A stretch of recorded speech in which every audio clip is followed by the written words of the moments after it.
Hello, everyone. Welcome to We Wonder. I'm Eric Forrester. And I'm Jonathan Logan.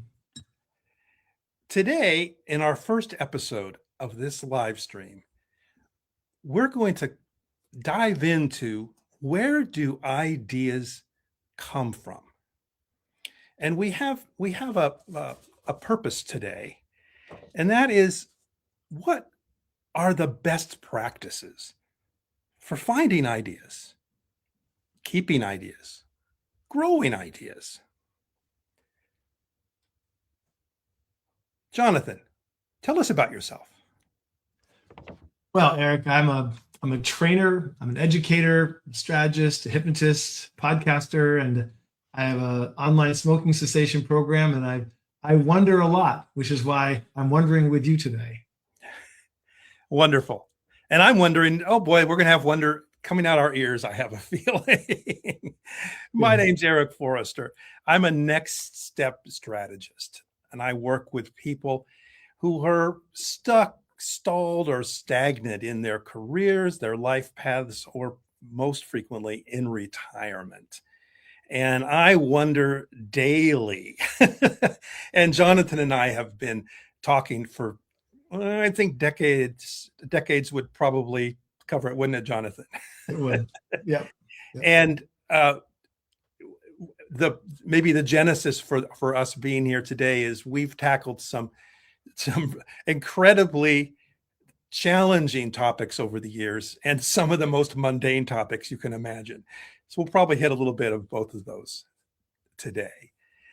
I'd like to begin, as we mentioned, there's a purpose today. I'd also like to begin with a perspective. And I want to give credit to the great writer and critic, George Bernard Shaw, who kind of brought this idea into my consciousness. And I'm expanding it a little bit because of the topic we're talking about is a really big one. But imagine, 5 of your closest friends are gathered around the table, and each one of them has an apple. And let's say they put the apples on the table, and then everyone else takes one of those apples. Each one of those 5 people will have one apple, right? Yep. Now imagine they've eaten the apples and they've had a wonderful conversation. And now each one of those people at that table has an idea. And what if that person going around the table, each person shares their idea?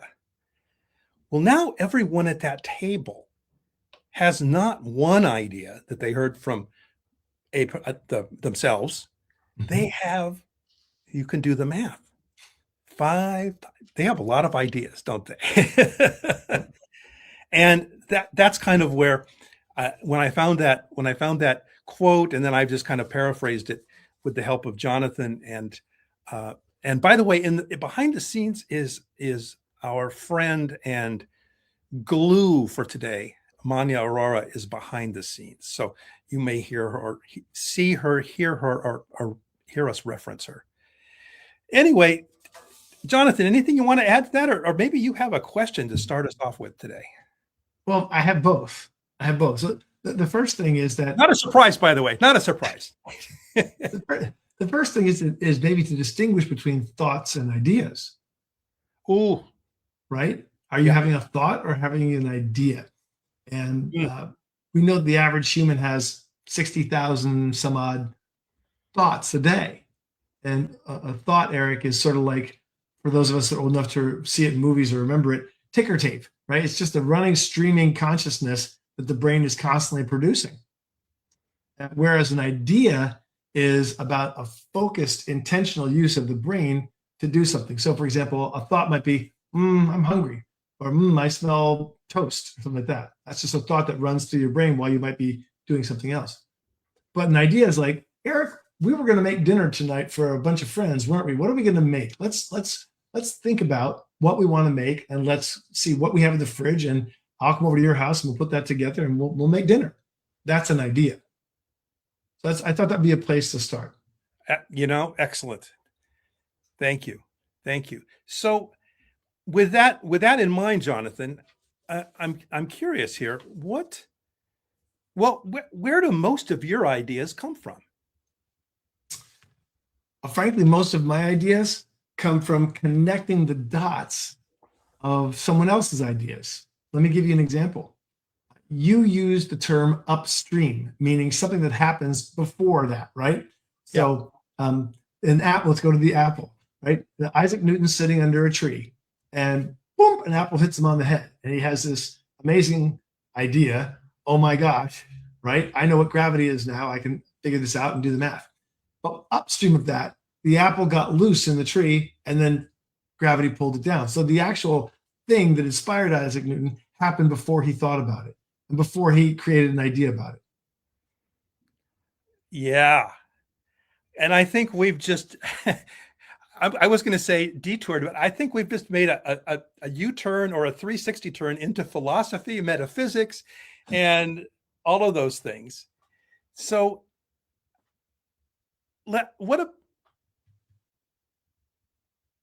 how about this? When Isaac Newton sat down under the tree, Right? was he looking for an idea, do you think? I think he was taking a nap. Yeah.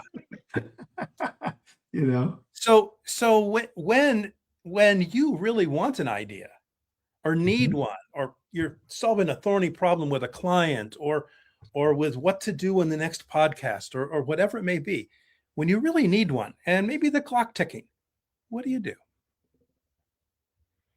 I'll go for a walk or sometimes take a quick nap or just close my eyes and just, think about one thing and wait for the random thought to come in. I generally try and let my subconscious mind percolate on the idea. The second thing I'll do is I'll just write down everything I can think about the idea that I want. Everything, a solution, for example, if there's a problem I'm trying to solve, I'll write down as many different solutions as possible. And then I'll leave it, go for a walk, take a nap, do something like that. It's important. That's what I do. How about you? I do very much the same. And by the way, I'm hearing a little bit of a theme here, and I'm going to use. I like, as you know, I like to bring things down to a very small place. The theme I'm hearing so far is let. We let something happen. And Yes. I don't have an acronym for let yet, but maybe I will next time. Ooh. But here's what I do, and it's interesting.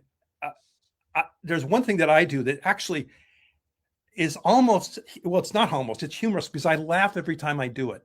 If I'm stuck for a word or an idea or almost anything, I walk around. I have quite a few books, as do you, and I walk around randomly and look at book titles, and sometimes the book title will have nothing to do with the idea that comes into my mind, but it triggers it because there's something that some writer had an idea, titled his or her book that way, and now it's like, oh, it enters in. It's really kind of funny and maybe bizarre.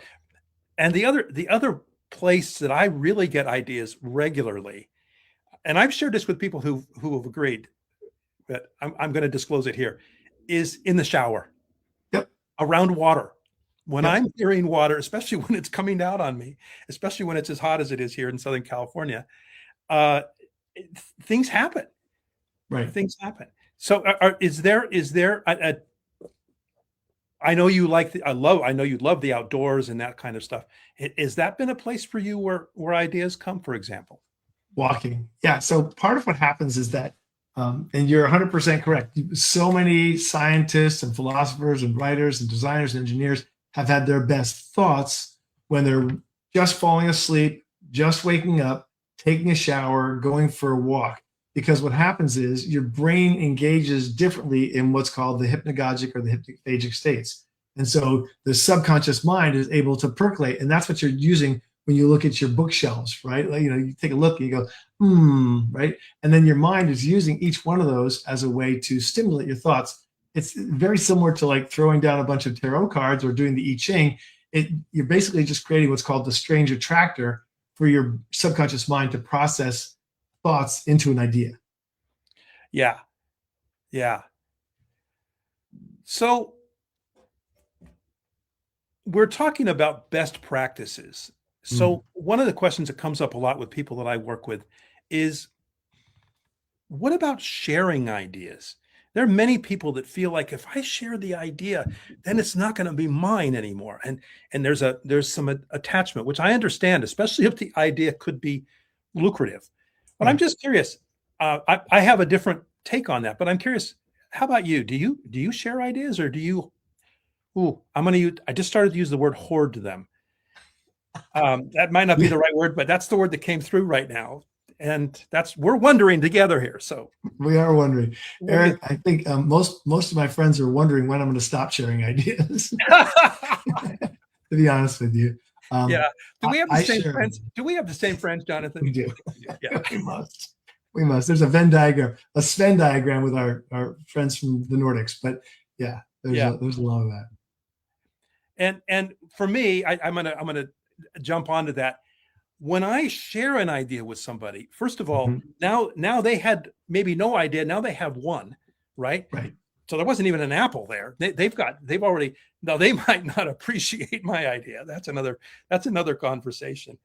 Right. Uh, but when I share it and hear it come to my voice, and I'm talking about sharing vocally, and I would maybe share an email.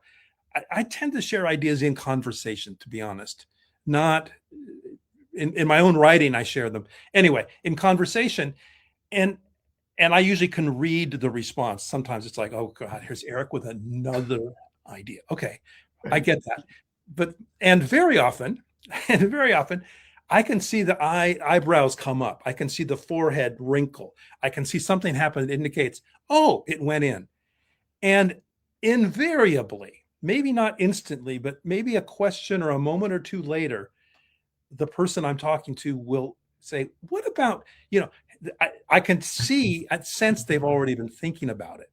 Right. And in some cases, in those conversations, I've gotten insights from those conversations that have been amazing. How about you, Jonathan? Is that happened for you? 100%, Eric. That's why our 1 hour sessions that we started a decade ago turned into 2 and 3 hour sessions on Yeah. occasion. You know, and part of it is that every time we have to tell someone about it, we're recreating the idea, we're fleshing it out, we're looking for ways to make sense of it and to explain it to people in their world framework. If you talk to 12 friends and they're all slightly different people, hopefully, then you're going to have 12 new ways of explaining your idea, which means you've thought of 12 new ways to, play with that idea. Interesting. Yeah. It's almost, I know this is an overused word, at least I've been told that. I love the word.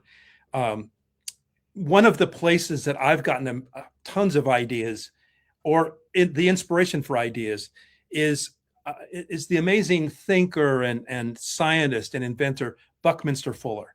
And Yes. and Yes. a word that he didn't coin it, I don't believe, but used a lot, is the word synergy. In other Mhm. words, that three or four items dancing together, it looks nice and all that, and then they actually generate way more things than just those three elements. Have you found that?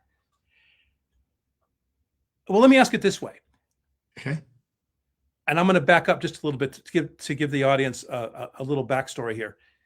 We met initially as, I guess you call it speed coaching. Yeah, it was. At It was an speed event coaching. a long time ago, and uh, I sat with Jonathan for just, like, I think 5 minutes or something, Yeah.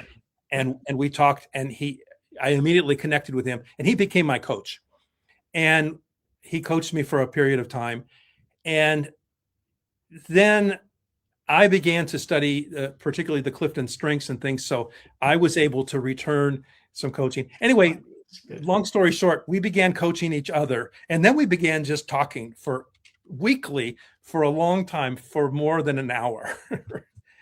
And in that time, I would say every conversation we had, Jonathan, it yielded some ideas. Some of them didn't resonate at the time, but with time now, there are things that I learned from you, and I'm Mm. going to share one right now because it actually, I think, fits in here. that I still almost think about and use every day. Oh, wow. And it probably wasn't original to Jonathan. However, he shared the idea with me, and I've taken it. And that is most of us, many of us are regularly at effect. Hmm. And effect, if it's working, it can be fine. When things are not working, we actually need to move toward cause. Right. And when I'm complaining about something or something's not working or whatever, I now, rather than just continue to beat my head against the wall or whatever, I go, oh, I wonder what is causing this. Hmm. And every time I go there, ideas just flow and I can't even keep up with them in terms of either writing them down or dictating them. Is that, what do you think? Yeah, absolutely. I mean, 100%. I think that that whole idea of cause and effect, and also everything is connected to everything else, right? The old thing of you pull on the thread of the universe and it's all there. And whenever we are, like you talk about synergy, right? So the more ways we can think about an idea, the more ways we can imagine an idea without any liability, right? So without any prejudgment, the better. Disney had a 4 or 5 step process, I forget now, for how they handled ideas, which is why they were so creative at Walt Disney, right? And basically what they said was you have to create an idea that is so crystal clear that you can easily explain it to a child. I think Einstein said that too, right? And one of the things that happens is when we begin to think about that cause versus effect, we begin to think of the different ways that that idea goes out into the world, and then look back on the idea, look back upstream at the idea.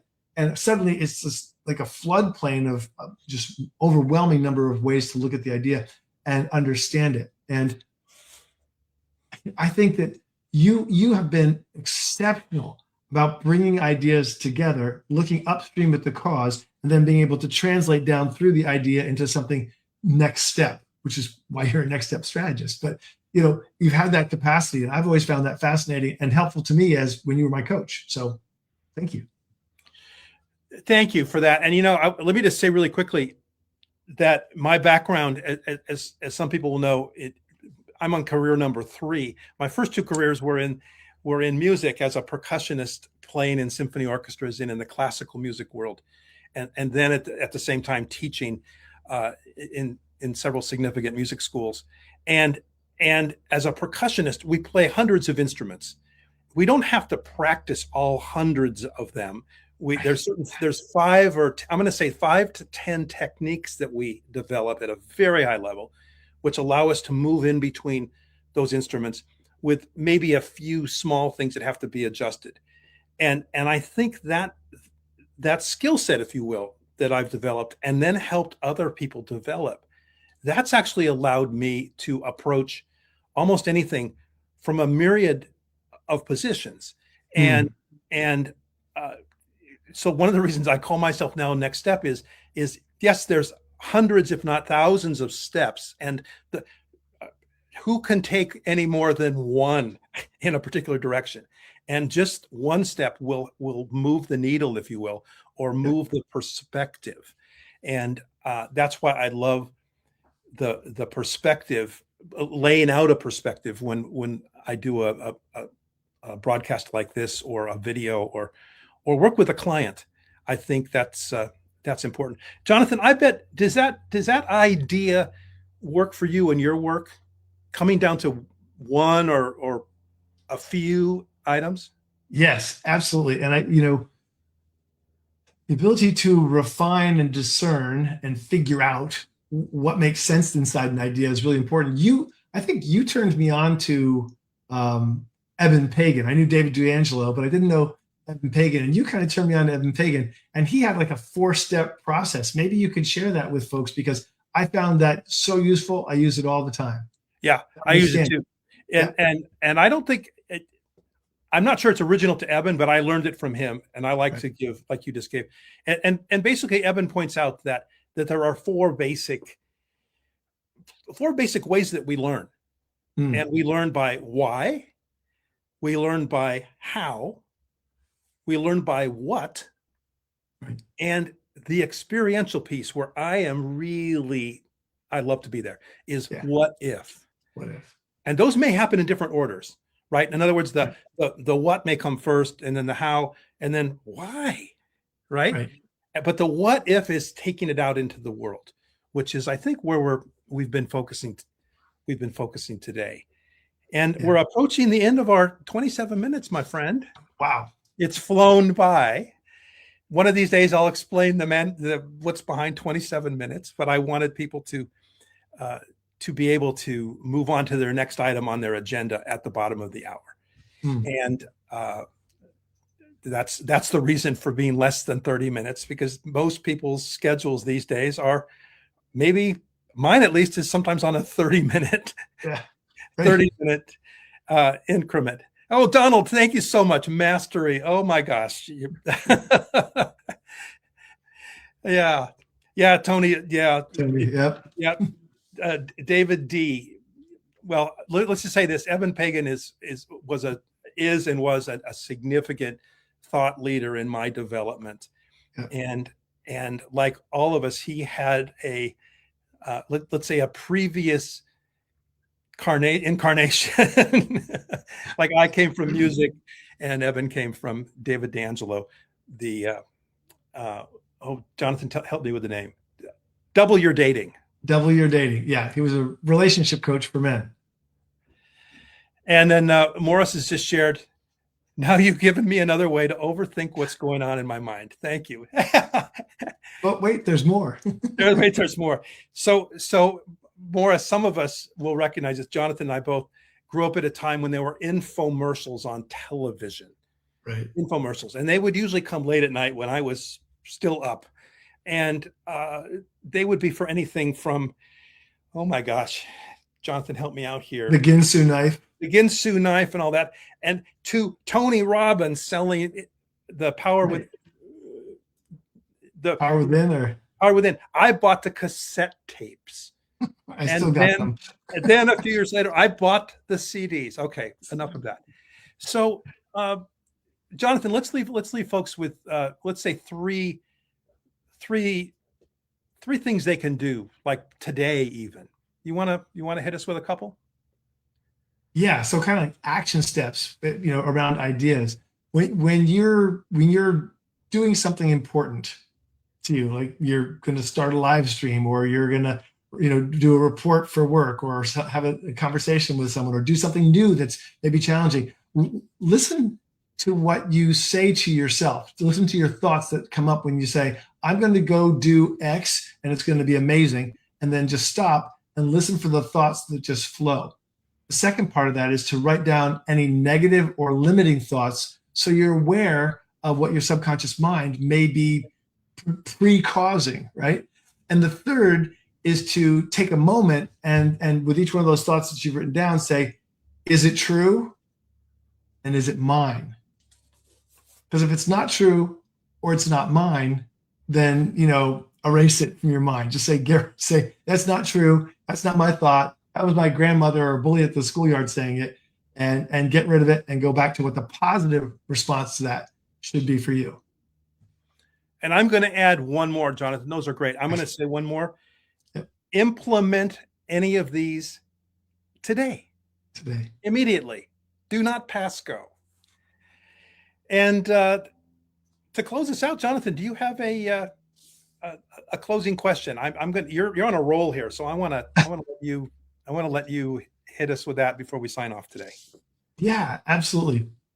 So, what thoughts or ideas about yourself would you consider writing down and then repeating every day, because they're positive, helpful, true, and they're going to help you become the person that you want to be more of? So think 2 or 3 thoughts like that, whatever they are, like I'm a learner, and like I succeed because I keep going and I don't stop. Whatever those thoughts might be for you, write those down, repeat them every day, because they're going to help you become your future self, your better self. Wonderful. Thank you, Jonathan. And there's more. 3 thoughts to leave you with, a mantra, if you will, for this live stream. Crave curiosity. Anticipate awe, and weave wonder through your life every day. Nice. See you next time.